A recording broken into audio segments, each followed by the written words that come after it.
പ്രിയപ്പെട്ട വിദ്യാർത്ഥികളെ, നമ്മുടെ ഒന്നാമത്തെ chapter Indian economy on the eve of independence, സ്വതന്ത്ര ലബ്ധികാലത്തെ ഇന്ത്യ. അതിൻ്റെ അവസാനത്തെ രണ്ട് ചെറിയ ഭാഗങ്ങളാണ് ഇന്നത്തെ ക്ലാസ്സിൽ നമ്മൾ ഡിസ്കസ് ചെയ്യുന്നത്. അതിലാദ്യത്തേത് ഒക്യുപേഷണൽ സ്ട്രക്ചർ, തൊഴിൽ ഘടന. എന്താണ് occupational structure? Occupational structure means the distribution of workers among different sectors. സമ്പദ് വ്യവസ്ഥയിലെ വിവിധ മേഖലകളിലായിട്ട് തൊഴിലാളികളുടെ വിതരണത്തെ കാണിക്കുന്നതാണ് തൊഴിൽ ഘടന എന്ന് പറയുന്നത്. അപ്പോൾ എന്താണ് ഒക്യുപേഷണൽ സ്ട്രക്ചർ എന്ന് പറഞ്ഞാൽ? Occupational structure means the distribution of workers among different sectors. ഒരു സമ്പദ് വ്യവസ്ഥയിലെ തൊഴിലാളികളെ വിവിധ മേഖലകളിലായിട്ട് വിതരണം ചെയ്ത് കാണിക്കുന്നതാണ് തൊഴിൽ ഘടന എന്ന് പറയുന്നത്. അപ്പോൾ വിവിധ മേഖലകൾ ഏതെല്ലാമാണ്? അപ്പോൾ തൊഴിൽ ഘടനയിലെ വിവിധ മേഖലകളെ മൂന്നായിട്ട് തരംതിരിച്ചിട്ടുണ്ട്. Occupational structure broadly classified into 3. അപ്പോൾ 3 തരത്തിലായിട്ട് തൊഴിൽ ഘടനയിലെ മേഖലകളെ വിഭജിച്ചിട്ടുണ്ട്. ഒന്നാമത്തത് പ്രൈമറി സെക്ടർ, പ്രാഥമിക മേഖല. ഈ മേഖലയെ മറ്റൊരു പേരും കൂടി പറയും അഗ്രികൾച്ചറൽ സെക്ടർ അഥവാ കാർഷിക മേഖല. ഇതിൽ ഉൾപ്പെടുന്നത് ഏതെല്ലാമാണെന്ന് നോക്കാം. പ്രാഥമിക മേഖലയിൽ അഥവാ പ്രൈമറി സെക്ടറിൽ ഉൾപ്പെടുന്ന മേഖലകൾ ഏതെല്ലാം? ഒന്ന്, അഗ്രികൾച്ചർ ആൻഡ് അലൈഡ് ആക്ടിവിറ്റീസ്, കൃഷിയും അനുബന്ധ മേഖലകളും. കൃഷി അറിയാമല്ലോ. അനുബന്ധ മേഖല എന്ന് പറഞ്ഞു കഴിഞ്ഞാൽ കൃഷിയുമായിട്ട് ബന്ധപ്പെട്ടിട്ടുള്ള മറ്റ് മേഖലകളുണ്ട്. അതായത് കന്നുകാലി വളർത്തൽ അഥവാ പോൾട്രി ഫാമിങ്, അനിമൽ ഹസ്ബൻഡറി, ഈ കോഴികളെ വളർത്തുന്നത് അല്ലെങ്കിൽ കന്നുകാലികളെ വളർത്തുന്നത്, ഇതൊക്കെ അലൈഡ് ആക്ടിവിറ്റീസ്, മറ്റ് അനുബന്ധ മേഖലകളാണ്, കൃഷിയുമായിട്ട് ബന്ധപ്പെട്ട മേഖലകൾ തന്നെയാണ്. അപ്പോൾ അത് ഒന്നാമത്തത് അഗ്രികൾച്ചർ ആൻഡ് അലൈഡ് ആക്ടിവിറ്റീസ്, കൃഷിയും അനുബന്ധ മേഖലകളും. രണ്ടാമത്തത് ഫോറസ്ട്രി, വനം. മൂന്നാമത്തത് ഫിഷിംഗ്, മത്സ്യബന്ധനം.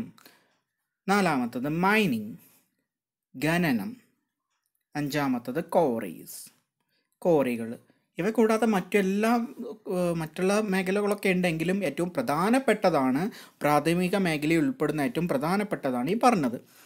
ഇനി തൊഴിൽ ഘടനയിലെ ഒക്യുപേഷണൽ സ്ട്രക്ചറിലെ രണ്ടാമത്തെ മേഖല ഏതാണെന്ന് പരിചയപ്പെടാം. രണ്ടാമത്തത് സെക്കൻഡറി സെക്ടർ, ദ്വിതീയ മേഖല. ഇതിന് മറ്റൊരു പേരുണ്ട് ഇൻഡസ്ട്രിയൽ സെക്ടർ, വ്യവസായ മേഖല എന്നുകൂടി ഇത് അറിയപ്പെടും. ഇനി ഇവിടെ എന്തൊക്കെയാണ് ഉൾപ്പെടുന്നത് നോക്കൂ.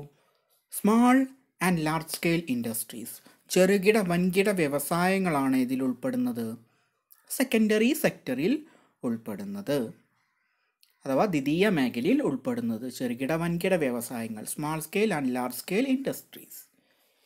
ഇനി ഒക്യുപേഷണൽ സ്ട്രക്ചറിലെ തൊഴിൽ ഘടനയിലെ ഏറ്റവും അവസാനത്തെ മേഖലയാണ് ടേർഷറി സെക്ടർ, തൃതീയ മേഖല. ഇതിനും മറ്റൊരു പേരുണ്ട് സർവീസ് സെക്ടർ അഥവാ സേവന മേഖല. ഇതിൽ ഉൾപ്പെടുന്നത് ഒരുപാട് കാര്യങ്ങളുണ്ട്. എല്ലാ തരത്തിലുള്ള സേവനങ്ങളും വരുന്നത് സേവന മേഖലയിലാണ്. ഏതൊക്കെയാ? ട്രാൻസ്പോർട്ട്, ഗതാഗതം, കമ്മ്യൂണിക്കേഷൻ, വാർത്താവിനിമയം, കൊമേഴ്സ്, ബിസിനസ്, കച്ചവടം, ബാങ്കിങ്, ഇൻഷുറൻസ്, എഡ്യൂക്കേഷൻ അഥവാ വിദ്യാഭ്യാസം, ഹെൽത്ത് കെയർ അഥവാ ആരോഗ്യ പരിപാലനം. ഇത്തരത്തിലുള്ള ഒരു ജനങ്ങൾക്ക് വേണ്ട എല്ലാ തരത്തിലുള്ള സേവനങ്ങളെയും ഉൾപ്പെടുത്തിയിട്ടുള്ളത് മൂന്നാമത്തെ മേഖലയായിട്ടുള്ള സർവീസ് സെക്ടർ അഥവാ സേവന മേഖലയിലാണ്. അപ്പോൾ ഇത്രയും കാറ്റഗറീസാണ്, ഇത്തരത്തിലുള്ള 3 തരത്തിലുള്ള ക്ലാസിഫിക്കേഷൻസ് ആണ് തൊഴിൽ ഘടനയിൽ ഉണ്ടായിട്ടുള്ളത്. അപ്പോൾ 3 നിങ്ങൾക്ക് മനസ്സിലായിട്ടുണ്ടാവും. അതിലുൾപ്പെട്ടിട്ടുള്ളത് ഏതൊക്കെയാണെന്നും കൃത്യമായിട്ട് പറഞ്ഞിട്ടുണ്ട്. അപ്പോൾ 3 ഏതൊക്കെയാണ് ഒന്നും കൂടി റിമൈൻഡ് ചെയ്യാണ് നിങ്ങളെ. ഒന്ന് പ്രൈമറി സെക്ടർ അഥവാ അഗ്രികൾച്ചറൽ സെക്ടർ, പ്രാഥമിക മേഖല അഥവാ കാർഷിക മേഖല. രണ്ടാമത്തത് secondary sector or industrial sector, ദ്വിതീയ മേഖല അഥവാ വ്യാവസായിക മേഖല.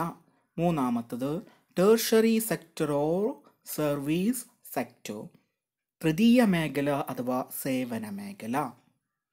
ഇനി occupational structure during British period, British കാലഘട്ടത്തിലെ ഇന്ത്യയുടെ ഒക്യുപേഷണൽ സ്ട്രക്ചറിൻ്റെ സ്റ്റാറ്റസ് എന്തായിരുന്നു, അവസ്ഥ എന്തായിരുന്നു എന്നാണ് പറയുന്നത്. 3 മേഖലകളിൽ ഇതിലിപ്പോൾ അഗ്രികൾച്ചർ തന്നിട്ടുണ്ട്, മാനുഫാക്ചറിങ് അഥവാ ദ്വിതീയ മേഖലയെ അഥവാ വ്യവസായ മേഖല തന്നെയാണ് മാനുഫാക്ചറിങ് എന്ന് പറയുന്നത് കേട്ടോ. ദെൻ സർവീസ് വന്നിട്ടുണ്ട്. അപ്പോൾ ഇന്ത്യയിലെ ടോട്ടൽ വർക്കേഴ്സിൽ എത്ര ശതമാനം, എത്ര പെർസെൻറ്റേജ് ആളുകൾ ഈ ഓരോ സെക്ടേഴ്സിലും വർക്ക് ചെയ്യുന്നുണ്ട് എന്നുള്ളതാണ് പറയുന്നത് ബ്രിട്ടീഷ് പീരിയഡിൽ കേട്ടോ. അപ്പോൾ അഗ്രികൾച്ചർ നോക്ക്, കാർഷിക മേഖല നോക്ക്, 70 to 75% of workers are engaged in agriculture. 70 to 75% തൊഴിലാളികളും എവിടെയാണുള്ളത്? കാർഷിക മേഖലയിലാണ്. രണ്ടാമത്തത് മാനുഫാക്ചറിങ്, വ്യവസായം അല്ലെങ്കിൽ നിർമ്മാണ മേഖലയിൽ ഓൺലി 10% ഓഫ് വർക്കേഴ്സ്, വെറും 10% മാത്രമേ ഉള്ളൂ. ദെൻ മൂന്നാമത്തത് സർവീസാണ്.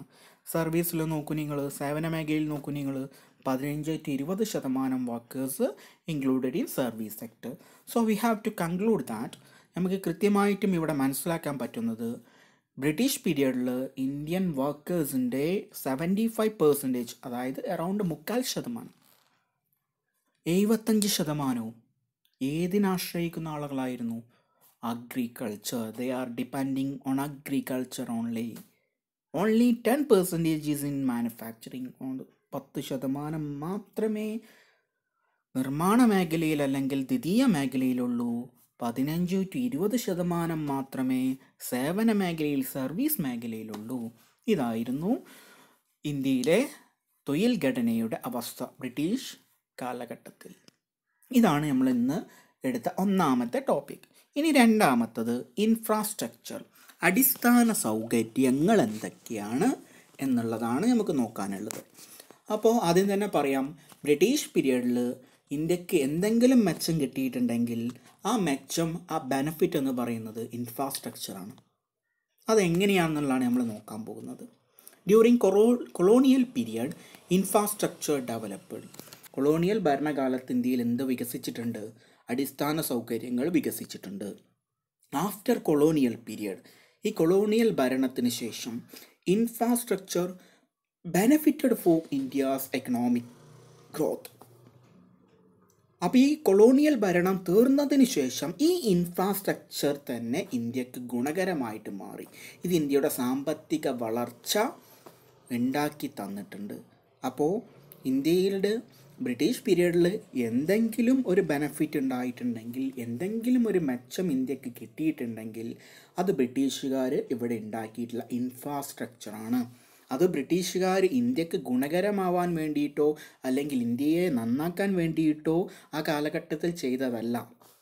പകരം അവർക്കിവിടെ അവരുടെ കാര്യങ്ങൾ നടത്തിക്കൊണ്ട് പോകാനും അവരുടെ ട്രേഡ്, അവരുടെ കച്ചവടങ്ങളും മറ്റെല്ലാം മുൻപോട്ട് കൊണ്ടുപോകാൻ വേണ്ടിയിട്ടാണ് അവർ ഇൻഫ്രാസ്ട്രക്ചറൽ ഡെവലപ്മെൻറ്റ്, അടിസ്ഥാന സൗകര്യങ്ങൾ ഇന്ത്യയിൽ ഉണ്ടാക്കിയതെങ്കിലും അത് പിൻകാലത്ത് ആഫ്റ്റർ ഇൻഡിപെൻഡൻസ്, സ്വതന്ത്രത്തിന് ശേഷം ആർക്ക് അനുകൂലമായിട്ട് മാറുകയായിരുന്നു? ഇന്ത്യക്ക് അനുകൂലമായിട്ട് മാറുകയാണ് ചെയ്തത്. ഇനി എന്തൊക്കെയാണ് പ്രധാനപ്പെട്ട ഇൻഫ്രാസ്ട്രക്ചറൽ ഡെവലപ്മെൻറ്റ് ബ്രിട്ടീഷുകാർ ഇന്ത്യയിൽ ഉണ്ടാക്കിയത്? The highlights of infrastructural development by the British, അതെന്തൊക്കെയാണെന്നാണ് നമ്മൾ നോക്കുന്നത്. അതിലൊന്നാമത്തതും ഇന്ത്യയിൽ ഇന്നത്തെ ഏറ്റവും വലിയ നെറ്റ്വർക്കുമായിട്ടുള്ള റെയിൽവേ ആണ്. British introduced railway in 1850. 1850 ഇന്ത്യയിൽ ആദ്യമായിട്ട് ആര് റെയിൽവേ ഇൻട്രൊഡ്യൂസ് ചെയ്തു? ബ്രിട്ടീഷുകാർ റെയിൽവേ ഇൻട്രൊഡ്യൂസ് ചെയ്തു. അപ്പോൾ അതോടുകൂടിയിട്ട് ഇന്ത്യയിൽ ഒരു വിപ്ലവകരമായിട്ടുള്ള, ഒരു റവല്യൂഷണറി ആയിട്ടുള്ള ഒരു ചേഞ്ച് ഉണ്ടായി. അതെന്തൊക്കെയാണ് ആ മാറ്റങ്ങൾ, ആ ചേഞ്ച് എന്തൊക്കെയാണ് ഇന്ത്യയിൽ ഉണ്ടാക്കിയത് എന്നുള്ളതാണ് ആ 3 പോയിന്റിലായിട്ട് പറയുന്നത്. ഒന്ന്, it enabled long distance travel. അന്നത്തെ കാലഘട്ടത്തിൽ, ബ്രിട്ടീഷ് പീരിയഡ് കാലഘട്ടത്തിൽ യാത്ര എന്ന് പറയുന്നത് വളരെ അധികം ദുസ്സഹമായ സാഹചര്യങ്ങളാണ്. വനത്തിൻ്റെ ഉള്ളിലൂടെയും അല്ലെങ്കിൽ മറ്റുള്ള മേഖലകളിലൂടെയൊക്കെ ദുർഘടമായ പാതകൾ താണ്ടിയിട്ട് വേണം വലിയ വലിയ യാത്രകൾ നടത്താൻ. അപ്പം അങ്ങനെയുള്ള ഒരു സമയത്ത് ഇവർ റെയിൽവേ കൊണ്ടുവന്നതോട് കൂടിയിട്ട് ദീർഘദൂര യാത്രകൾ ഇന്ത്യക്കാർക്കും കൂടി സാധ്യമാക്കപ്പെട്ടു. 2, it connected production centre with market. ഈ റെയിൽവേയുടെ ഇൻട്രൊഡക്ഷൻ എന്തിനെ തമ്മിൽ ബന്ധിപ്പിച്ചു? പ്രൊഡക്ഷൻ സെൻറ്റർ, ഉൽപാദന കേന്ദ്രങ്ങളെയും വിത്ത് മാർക്കറ്റുകളെയും തമ്മിൽ ബന്ധിപ്പിച്ചു. എന്ന് പറഞ്ഞാൽ ഒരു സാധനം ഉൽപ്പാദിപ്പിച്ചൊരു ഫാക്ടറിയിൽ ഇരുന്നാൽ അത് വിൽക്കാൻ പറ്റൂല. അല്ലെങ്കിൽ ഒരു കൃഷി ചെയ്തിട്ട് അതിൻ്റെ വിളവ് ആ പാടത്ത് തന്നെ കിടക്കുകയാണെങ്കിലും അത് വിൽക്കാൻ പറ്റൂല. എവിടെയാണ് വിൽപ്പന നടക്കുന്നത്? മാർക്കറ്റിലാണ് വിൽപ്പന നടക്കുന്നത്. അവിടെയാണ് ആളുകൾ സാധനം വാങ്ങാൻ വരുന്നത്. അപ്പോൾ ഈ ഉൽപാദന കേന്ദ്രങ്ങളെയും ഈ മാർക്കറ്റുകളെയും തമ്മിൽ എന്ത് ചെയ്തു? റെയിൽവേ ബന്ധിപ്പിച്ചു. അപ്പം ഉൽപാദന കേന്ദ്രത്തിൽ നിന്നും സാധനങ്ങൾ ഏത് വഴി മാർക്കറ്റിലെത്തി? റെയിൽവേ വഴി മാർക്കറ്റിലേക്ക് എത്തി. ഇതാണ് രണ്ടാമത്തെ റെയിൽവേ കൊണ്ടുണ്ടായിട്ടുള്ള ഗുണം. മൂന്നാമത്തത്, it led to the commercialisation of agriculture. കൃഷിയുടെ വാണിജ്യവൽക്കരണത്തിന് കാരണമായതും എന്താണ്? റെയിൽവേയുടെ ഇൻട്രൊഡക്ഷനാണ്. റെയിൽവേ സ്ഥാപിച്ചതാണ്. അപ്പോൾ ഇതാണ് റെയിൽവേ കൊണ്ട് ഇന്ത്യയിൽ ഉണ്ടായിട്ടുള്ള പ്രധാനപ്പെട്ട റിസൾട്ട്സ് എന്ന് പറയുന്നത്. ഓക്കെ, അപ്പോൾ ഒന്നാമത്തത് റെയിൽവേയുടെ ഇൻട്രൊഡക്ഷൻ എന്ന് പറഞ്ഞു. ഇനി രണ്ടാമത്തത് നോക്കൂ. Inland trade and sea transport also developed. ഉൾനാടൻ ജലഗതാഗതം എന്ന് പറഞ്ഞാൽ നമ്മുടെ നാടുകളിലെ പല മേഖലകളും നദികളും കായലുകളൊക്കെ ഉണ്ട്. അതിലൂടെയുള്ള ഗതാഗത സംവിധാനങ്ങൾ, കനാലുകളിലൂടെയുള്ള ഗതാഗത സംവിധാനങ്ങൾ, അവയാണ് ഇൻലാൻഡ് ട്രേഡ് അല്ലെങ്കിൽ ഇൻലാൻഡ് ട്രാൻസ്പോർട്ടേഷൻ എന്ന് പറയുന്നത്, ഉൾനാടൻ ജലഗതാഗതം എന്ന് പറയുന്നത്. അതുപോലെ തന്നെ സീ ട്രാൻസ്പോർട്ട്, സമുദ്ര ഗതാഗതവും. ഇത് രണ്ടും ആരാണ് ഇന്ത്യയിൽ വികസിപ്പിച്ചത്? ബ്രിട്ടീഷുകാരാണ് ഇന്ത്യയിൽ വികസിപ്പിച്ചത്. ഇനി മൂന്നാമത്തത് നോക്കൂ. Post and telegraph were developed. അതായത് ഇന്ന് ഇന്ത്യയിൽ കാണുന്ന പോസ്റ്റ് ഓഫീസ് സംവിധാനം ആരാരംഭിച്ചതാണ്? ബ്രിട്ടീഷുകാരാരംഭിച്ചതാണ്. പിന്നീട് സ്വാതന്ത്ര്യത്തിന് ശേഷം നമ്മളതൊന്നും കൂടി എന്ത് ചെയ്തു? വികസിപ്പിച്ചു എന്നേ ഉള്ളൂ. ഒന്നും കൂടിയും വൈഡാക്കി. കൂടുതൽ മേഖലകളിലേക്ക് അതിനെ സ്പ്രെഡ് ചെയ്തു എന്നേ ഉള്ളൂ. പക്ഷേ ആദ്യമായിട്ട് ഇന്ത്യയിൽ പോസ്റ്റ് ഓഫീസുകൾ സ്ഥാപിക്കപ്പെട്ടത് ആരുടെ കീഴിലാണ്? ബ്രിട്ടീഷുകാരുടെ കീഴിലാണ്. 1837 അത് സ്ഥാപിക്കപ്പെട്ടതും. അത് മൂന്നാമത്തെ ഇൻഫ്രാസ്ട്രക്ചറൽ ഡെവലപ്മെൻ്റാണ് ബ്രിട്ടീഷുകാർ ഇന്ത്യയിൽ കൊണ്ടുവന്നത്. നാലാമത്തത് ports and harbours were developed. കപ്പലുകൾ വരണമെങ്കിൽ സാധാരണ ഒരു കടൽ തീരത്തൊന്നൊരു കപ്പൽ വരില്ല, നിങ്ങൾക്ക് തന്നെ അറിയാൻ പറ്റും.